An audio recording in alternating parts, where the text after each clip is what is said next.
안녕하세요. 채권맨 최 팀장입니다. 오늘 시간은 내용 증명의 채권 추심 부분에 있어서 내용 증명의 활용하는 부분과 그 다음에 내용 증명의 효과, 효력이 어떤 부분이 있는지에 대해서 간략하게 살펴보는 시간을 가져보도록 하겠습니다. 통상적으로 채권자가 이제 채무자에게 돈을 빌려준 게 있으면은 채무자가 이제 갚는 것은 어떻게 보면은 당연한 이치가 되겠습니다.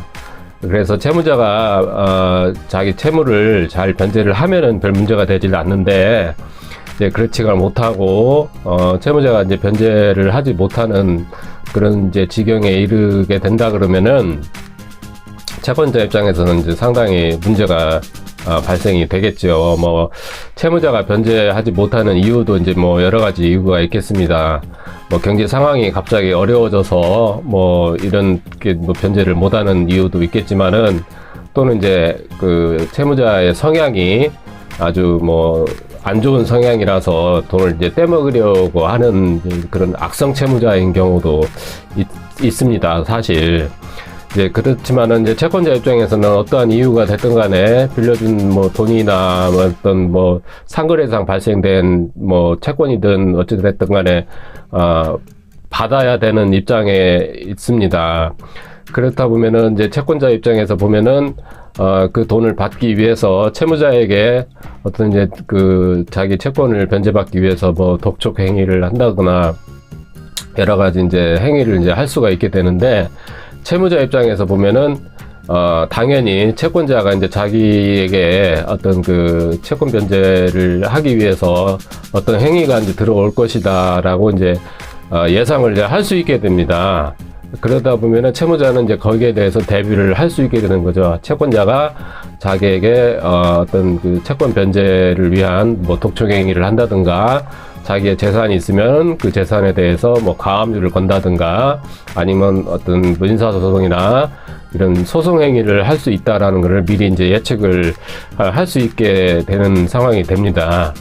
자, 그래서 채권자 입장에서 본다 그러면은 이런 법적 조치, 즉 민사소송이나 또는 지급명령이나 이런 거를 먼저 하기 전에 가장 간단하게 이제 할 수 있는 방법이 이 내용증명이라는 게 있습니다. 이 내용증명은 실질적으로는 이제 법적 효력이 직접적으로 있는 것은 아닌 그런 이제 어떤 형식이 되겠습니다. 그래서 내용증명 자체적으로는 이제 법적 효력이 직접적으로는 없지만은 상대방 채무자에게 어떤 심리적인 압박과 또는 어떤 채권의 증거 보전 또는 분쟁 방지 등을 목적으로 해서 이러한 내용 증명이 이제 사실 일상생활에서는 많이 활용이 되고 있는 게 현실입니다. 그래서 이 내용 증명이라는 것은 어떤 발송인이 작성한 어떤 서류에 의해서 우체국에 어떤 내용의 어떤 문서를 언제 누구에게 발송했는지를 우체국장이 증명하는 제도를 말합니다. 이때 발송인은, 즉 채권자는 3년 이내의 기간에 한해서 우체국에게 관련 증명을 요구할 수 있는 권리가 또 있게 됩니다.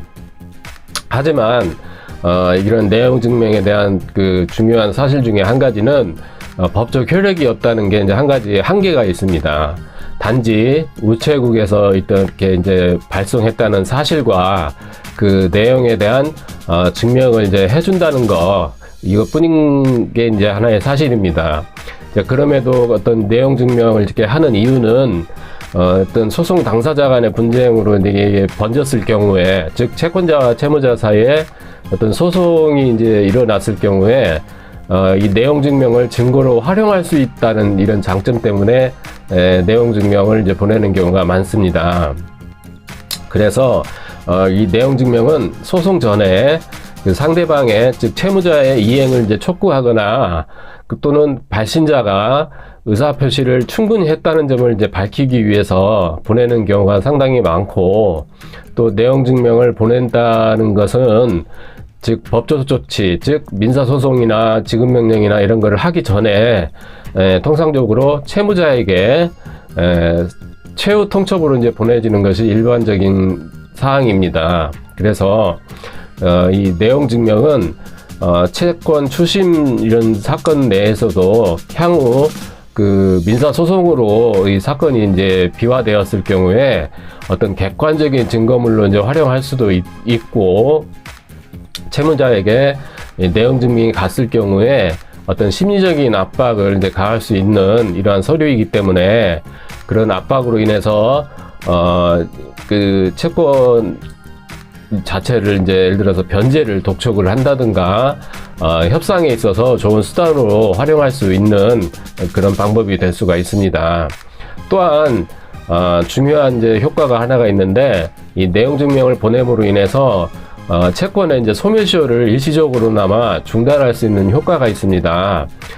민사소송에서 그 내용 증명이 이제 증거로 받아들여지게 되면은 그 시효의 중단 시점이 내용 증명을 보내고 나서 그 채무자에게 도달된 그 시점으로 이렇게 소급하게 되기 때문에, 그래서 채권의 그 소멸시효의 중단의 효과도 볼 수가 있습니다. 단 여기에서는 그 내용 증명을 보내고 나서 6개월 이내에 소송을 제기를 해야 된다라는 단서 조항이 있기는 합니다.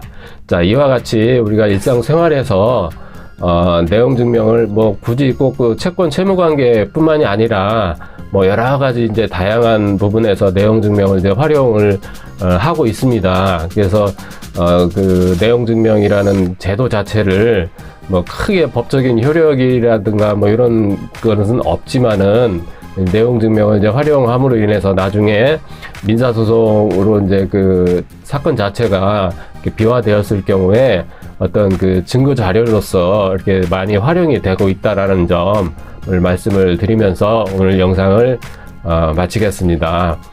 도움이 되셨다 그러면 구독 버튼과 좋아요 버튼을 한번 눌러주시기 바랍니다. 이상 채권맨 최 팀장이었습니다. 감사합니다.